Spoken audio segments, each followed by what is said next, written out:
Of course, as equity markets open here, we see fractional gains across the board for the Dow Jones Industrial Average and the S&P 500. Comes as we await those Fed meeting minutes this afternoon. Those are set to hit at 2 p.m. Eastern.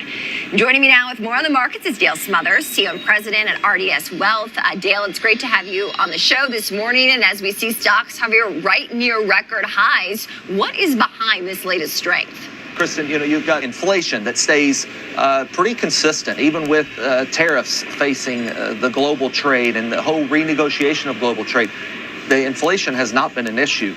Labor markets are resilient in spite of several reasons why they could become a little bit softer. We still see labor printing positively. And this really does create a little bit of a dilemma for the Fed. In my opinion, I still think that we see 2 rate cuts coming from the Fed, which will be a tailwind in this back half of the year. And when we look at valuations of companies that are really kind of on pause for the moment, like Apple, with the trade deal still looming for them, China's clarity will also provide some tailwind for big players in the market like Apple. And again, all in all, I think that this is an America First agenda. The optimism behind that is pent-up demand in the market, and we wouldn't be surprised at all to see a 6,500 or 6,600 point S&P 500 going into the end of the year. Interesting, Dale. So, of course, another factor that could impact the direction of stocks, at least in the immediate term, is earnings season. We see NYSE listed Delta set to kick off earnings tomorrow morning with its report. It'll be followed by the big banks, of course. Anything that you're looking out for when it comes to this earnings season? Earnings season is upon us, you're right, and that is the telltale sign. Clearly, it is what happened last quarter, and going forward into the next 2 quarters of 2025, we have a lot of things that as they clear, even if we have maybe poor earnings in a stock, let's say like Apple, we use that as an example here for the whole show, that particular stock may post a less than stellar earnings. It may even give us a little bit of guidance that is unclear at the time, and it all has to revolve around trade war. The trade war has been the determining factor for 2025 to this point, up until there was a small blip of time that we all remember where actual war, a world war perhaps, was on the table for just a few days.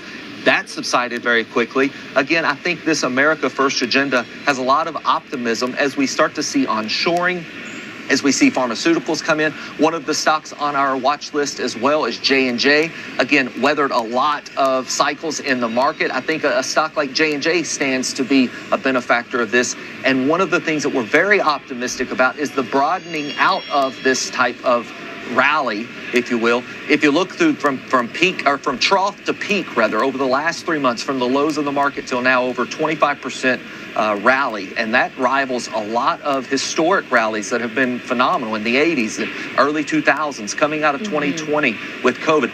These types of positive news cycles are going to create the momentum, in our opinion, that makes stocks broaden. It's not just the Mag 7 now, and there's even been some separation of the haves and the have-nots of the Mag 7. Amazon and Apple, I think, are 2 names that still stand to run up, even though the Mag 7 has been as high as it is.